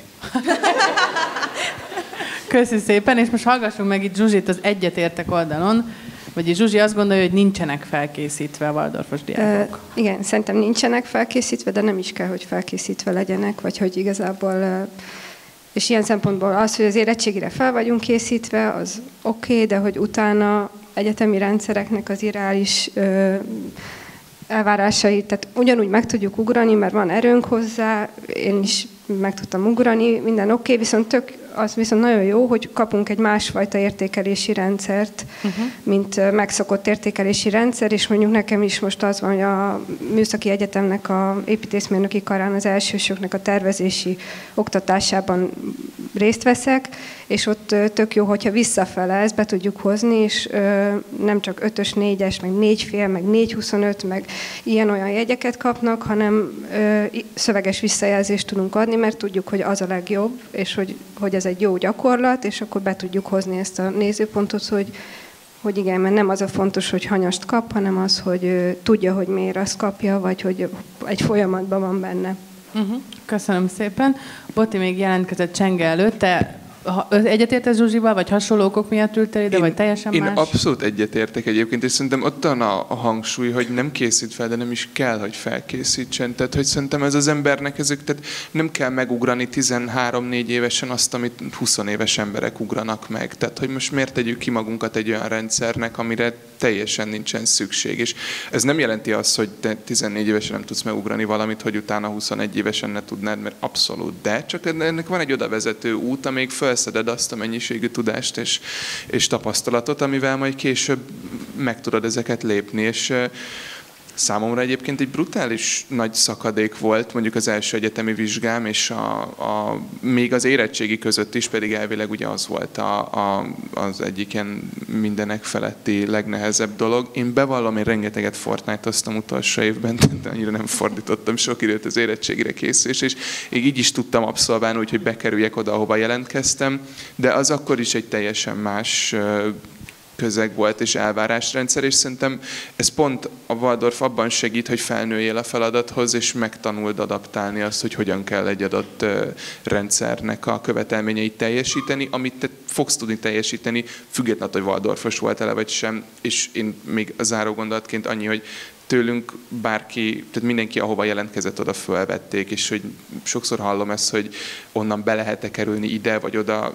Igen, tőlünk is mennek orvosira, jogra, pszichológiára, az abszolút legmagasabb pontos slágerszakokra, szóval ez nem iskola függő, és mindenki fel tud nőni a feladathoz, úgyhogy bárki, akit ez aggaszt, kitartást és menni fog. De akkor én kicsit azt is gondolom, hogy te igazából nem értesz ebben egyet, mert az, hogy felkészít a hagyományos vizsgarendszerre, az azt is jelenti szerintem, hogy nem az, hogy ugyanúgy oktatnak, ugyanúgy ilyen hatalmas irreális elvárásaik vannak, hanem azokat a eszközöket adják a gyerekek kezébe, amivel alkalmazkodni tudnak ehhez a vizsgarendszerhez. Szóval igazából... Lehet, hogy át kéne ülni. Ez a te döntésed, nem fogom megmondani. De hogy én ezeket vettem ki a szabadból. Szabus, te erre szeretnél reflektálni, vagy csak jött egy gondolat? Általánosságban. Akkor még előtte hallgassuk meg Csengét, és te fogod zárni most ezt Jó. meg akkor adni. Én abszolút azt érzem magamon, hogy én nem vagyok felkészítve a hagyományos vizsga dolgokra, viszont teljesen egyetértek Perisszel abban, hogy szerintem erre egyébként senki sincs felkészítve, és abban is egyetértek, hogy ez hát nem tudom, igazából nem. Nagyon vaciláltam a Boldinak a megszólalása után, hogy átmenjek-e a másik oldalra, mert azt tényleg azt gondolom, hogy például arra például jobban fel vagyunk készítve, hogy kiálljunk valaki elé, tehát valakik elé és beszéljünk, most is ezt tesszük, de hogy én például azt tapasztaltam, az első ZH-m az egyetemen az úgy nézett ki, hogy 10 percünk volt megírni, és én ezért rontottam el. Hát erre nem vagyunk fölkészítve. Tehát, hogy nem vagyunk fölkészítve arra azokra az igazságtalanságokra szerintem, amiket egyébként egyetemen például meg lehet tapasztalni. Én tegnap is írtam egy dolgozatot, és fejből kellett volna tudnom rá a szórásnak, a statisztikából a szórásnak a képletet, és nem tudtam fejből, mert úgy voltam vele, hogy ez csak nem fogják kérdezni, mert hát nem kell, tehát azt mondják az egyetemen, hogy nem kell bemagolni. Matek tanár szakon nem kell bemagolni a képleteket, mindent logikából kell megoldani. Erre kérdeznek egy szórás képletet a vizsgán. Hát mondom, én ezt nem tudom. Tehát, hogy ezekre az igazságtalanságokra szerintem nem vagyunk felkészítve, közben egy csomó minden másra meg igen, és én végül is emiatt maradtam itt. Pedig nagyon vaciláltam. Köszönjük szépen, Szabus. Amit mondtál a válaszod végén, az igazából az, amit akartam mondani, hogy nagyon sok minden másra viszont igen. Szóval én nem úgy éreztem, hogy nem vagyok és ide tartozik az a gondolat is, hogy nagyon más minden Waldorf iskola, szóval az én Waldorf iskolámban nyilván csak arról tudok beszélni, de hogy én nem éreztem azt, hogy nem vagyok felkészítve, sőt, túlképzettnek éreztem magam rengeteg szokványos Waldorfon kívüli teszthelyzetben. Szóval úgy éreztem, hogy tulajdonképpen az, amit én tudok, az nem igazán van a Waldorfon kívüli rendszerek által számon kérve. Mert ugye itt miről beszélünk? Egy értékelésről beszélünk, ami mögött valamilyen értékrend van, és amikor kijössz a Waldorfból, akkor hozol magaddal valamilyen értékeket, értékrendet, mindenki, az is, aki államiba jár, nyilván. De hogy valahogy azt éreztem, hogy annyira nem alapvetés, hogy nincs az elvárás a Waldorfon kívül, mint ami a Waldorfon belül van, rengeteg mindenre. És igen, ezt egyetemen is éreztem, meg érettséginél is, és még azt akartam hozzáfűzni az érettségihez, meg az egyetemhez, hogy egyáltalán, hogy egyik sem múlik a másikon, vagy inkább azon múlik, hogyha igazán tudod, hogy mit akarsz csinálni, akkor oda úgy is el fogsz jutni, teljesen mindegy, hogy milyen az érettségi, teljesen mindegy, hogy felvesznek elsőre vagy nem.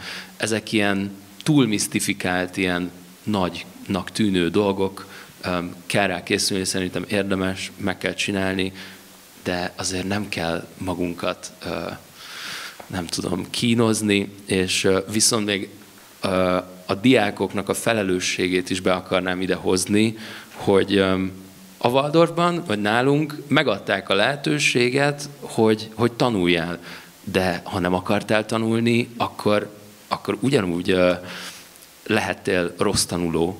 Szóval, hogy nem kényszerítettek rá, hanem elvárták, hogy te is beletedd a sajátodat, hogy legyél céltudatos, és elérd a célodat, és erre megadták a lehetőséget. Értem, köszönöm szépen.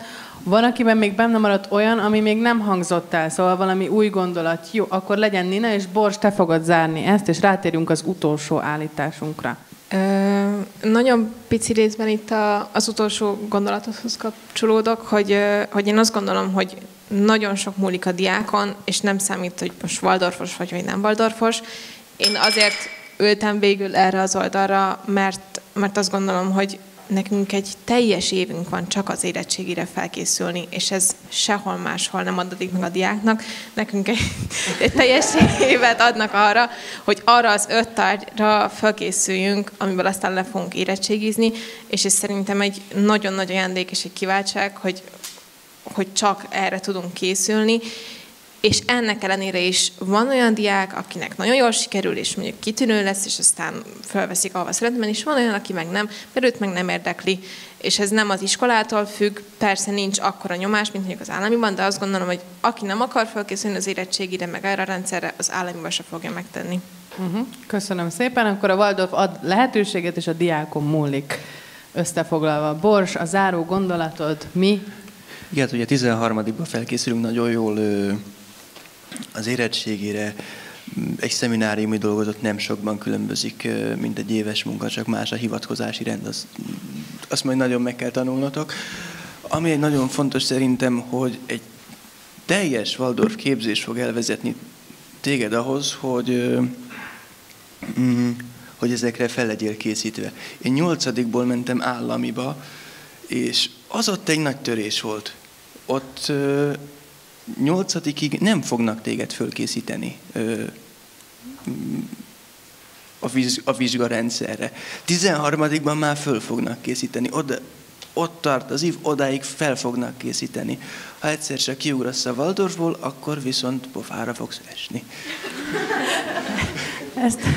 Akkor legyen ez egy záró gondolat, és köszönjük, hogy behoztad, hogy nem mindegy, hogy mikor van ez a váltás. Nem mindegy, hogy 13. után vagy 8. után van egy váltás. És akkor a vita játékunknak a záró állítása. Sikerült már valaha értelmes, összefoglaló választ adnod arra a kérdésre, hogy mi az a Waldorf? Az egyetértek azt, hogy igen, sikerült, nem értek egyet, nem sikerült egy értelmes választ adnod arra, hogy mi az a Waldorf. Sikerült, nem sikerült. Akkor hallgassuk meg azokat, akiknek nem sikerült, és hogy vajon miért nem sikerült, mi okozott nekik nehézséget. Van, aki ott meg szeretné osztani nagyon a véleményét, vagy név alapján? Boti, benned mindig lehet bízni. Én beszéltem a saját jelenségemről.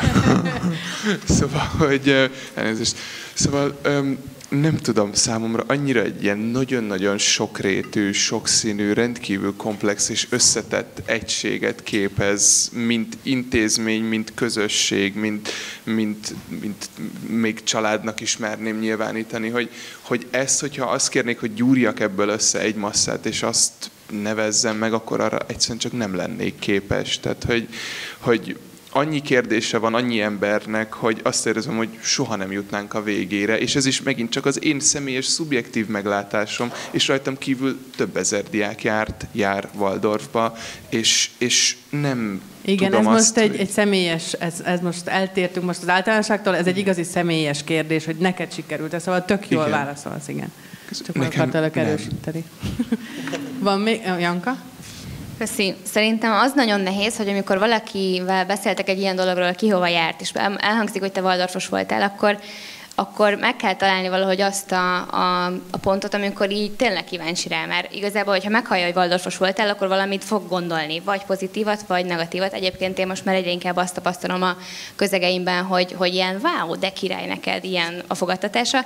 Régebben nem ez volt, és küzdeni kellett, de hogyha ne adj Isten, valaki tényleg érdeklődik, és valakivel kialakul egy beszélgetés, akkor jobban meg tudod osztani azt, hogy miben is más, miben volt eltérés, te hogy élted meg, te mit tapasztaltál. Szóval, hogy ez nem egy ilyen egymondatos összefoglalás, hanem hogyha van rá befogadó készség, akkor utána ki lehet fejteni. Köszönöm, Zsuzsi.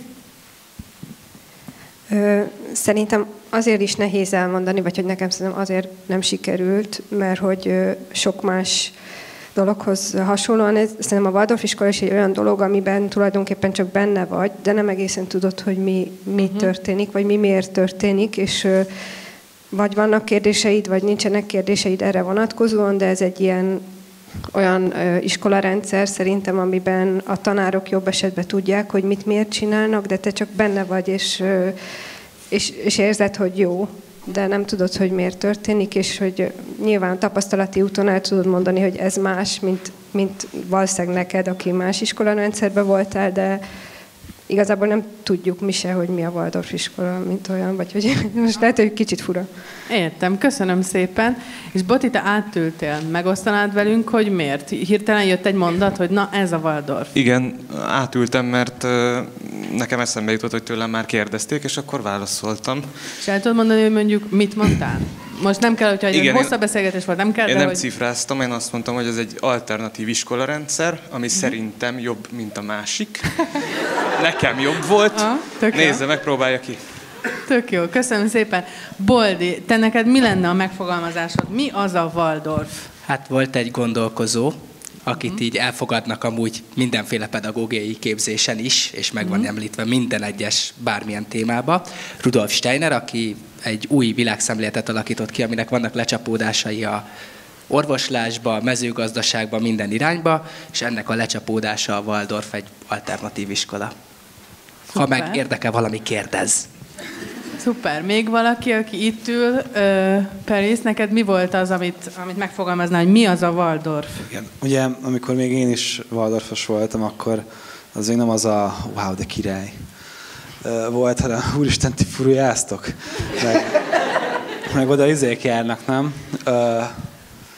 De hogy azóta sokat gondolkodtam, és igazából én most a gyerekeimen látom, főleg meg a szülőként, hogy a Waldorf az egy olyan életmód, vagy egy társadalmi szerveződés, amely a jövő társadalmát építi, egészséges, gondolkodó, reziliens, agilis gyerekeket, embereket próbál kibocsátani a változó világba. Köszönöm szépen. Attila, a nem sikerült oldalt erősítve, neked miért nem sikerült? Hát azért nekünk is mondjuk 8-ban még sokszor volt az a válasz Edith nénitől, hogy hát ezt majd gimnáziumban fogjátok erre a választ megkapni, amikor 8-adjára tettem már felingerülten a kérdés, hogy ezt miért kell. Tehát, hogy nekünk is, nem tudom, 8-10-13 évbe telik egy kérdésre megkapni a választ, ebben élünk, és akkor, amikor ezt úgy 3 percben megpróbálom valakire rázódítani, hogy mik történnek, és hogyan más, és miben más, akkor azért szoktak ilyen felszaladó szemöldökök lenni, hogy hú, ez izgalmas, de hogy az annyira nem derül ki számomra, hogy most ezt akkor sikerült elmondani, vagy csak úgy megértette nagyjából, és úgy menjek már innen, de hogy... De igen. Hogy inkább akkor a Waldorf összetettsége miatt okoz ez nehézséget, hogy annyira sokrétű, hogy nehéz, röviden, és egy laikusnak, aki még nem volt Waldorf iskolában, elmagyarázni. Julcsi? Nekem az jutott eszembe, hogy van egy barátnőm, akit még óvodából ismerek, és együtt jártunk Waldorf óvodába, aki aztán elment egy állami iskolába, és ott is érettségizett le, és mai napig szoktunk erről vitázni, hogy mi is ez a Waldorf, és miért jó, miért rossz, szóval, hogy még vele se tudom ezt rendesen megbeszélni, és kicsit így azért is maradtam itt, hogy hát akkor ezt lehet, hogy egy idegennek nem fogom tudni rendesen átadni, hogy ez egy örök rejtély marad. Vagy hogy az átadás. Csenge, akkor egy záró gondolatot osszál meg mert velünk. igyekszem. Igazából én erre azért maradtam ezen az oldalon, mert azt gondolom, hogy én így kifejlesztettem egy ilyen választ, attól függően nyilván, hogy mennyi időnk van, meg hogy ki kérdezi, tehát hogy mennyire kell óvatosan megfogalmazni bizonyos dolgokat, de hogy van egy ilyen gondolatom, hogy igen, ez egy alternatív iskola, azt gondolom, nekem az a tapasztalatom, mindig személyesen fogalmazom meg, hogy szerintem emberközpontúbban nevelnek, jobban odafigyelnek, hogy te ki vagy, neked mire van szükséged, jobban arra figyelnek, hogy egyes életkorokban mire van szüksége a gyereknek, és hogy ezért igazából én ezt így meg tudom válaszolni. Szuper. Akkor Nina. Én nekem eddig gondolkodnom kellett, mert, és kicsit dilemmáztam is, hogy át kéne ülnöm oda, hogy ennyire nem tudom megfogalmazni, de hogy azt mindig át tudom adni, hogy ez az amit a Waldorf adott nekem, és amit azóta is gondolok róla, hogy az bennem él, és hogy ez egy olyan ajándék szerintem, ami örökre ott marad minden Waldorfosban, és ezért gondolom azt őszintén, hogy minimum 8. osztályig mindenkinek Waldorf iskolába kéne járnia, mert hogy egy közösséget, egy családot kapunk, ami szerintem egy olyan biztos alapot ad mindenkinek, hogy utána bárhol, mikor és bárhogyan megállja a helyét a világon. Nekem mind a 3 szülőm Waldorf pedagógus, és a kérdésre válaszolva, amúgy nekem nagyjából ennek amit a Csenge mondott, hogy én is így belövöm, hogy mennyit mondjak, vagy mit mondjak, és akkor általában sikerül ezt így összefoglalni. Azt szoktam még mondani, hogy a Waldorf oktatási rendszer az szabadságra nevel. Mert hogy ezt úgy hallottam egyszer, és jól hangzik. De ezt inkább régebben mondtam, most már annyira nem. De itt fel szeretném hívni amúgy egy elég nagy hiányosságra a figyelmet, amit már a Zsuzsi is felhozott, és akkor jutott eszembe, mármint hogy a Waldorf oktatási rendszer, meg a Waldorf intézmények hiányossága, nem tudom, lehet, hogy ez nem így van mindenhol, nálunk ez egy nagy hiányosság volt, hogy tulajdonképpen tanulunk csomó mindenről, de arról, hogy a Waldorf az micsoda, nagyon keveset. És biztos, hogy ebben meg fogok próbálni elérni változást, hogyha Waldorf szülő leszek, mert hát nagyon sokan kikerülnek a Waldorfból, így kicsit így megrázzák magukat, hogy ez mégis mi a volt, és aztán meg így mennek tovább, hogy hát jó, végül is mindegy, megyünk tovább, de hogy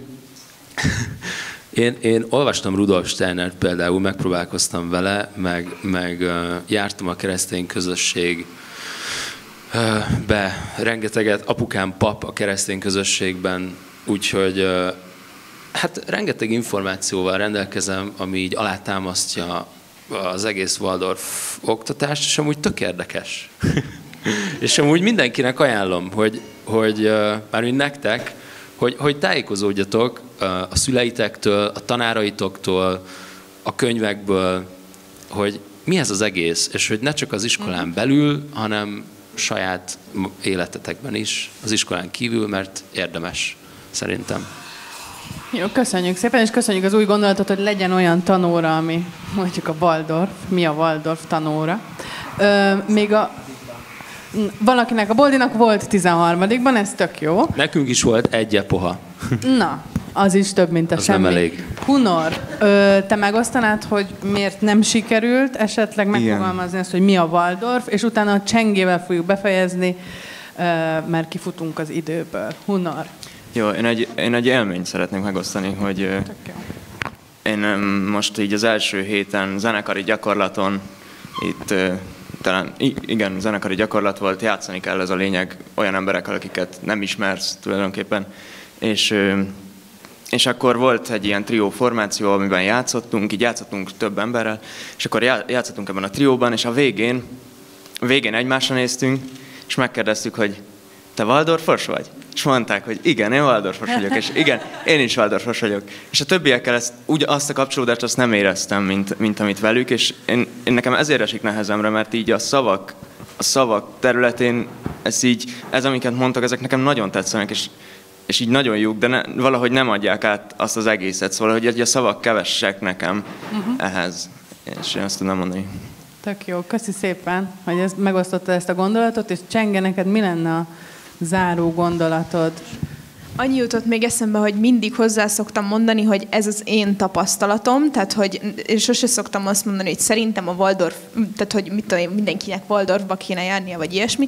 Mindig azt szoktam mondani, hogy ez az én sajátom, és hogy azt is el szoktam mondani, hogy ez valószínűleg iskolánként is különböző, mert hogy a Waldorfban emberek vannak, emberek valahogy tanítanak, és pont azért, mert hogy nincs annyira kötöttem meghatározva, hogy most akkor neked ezt az anyagot le kell adnod, ez alatt az óra alatt is mindenféle.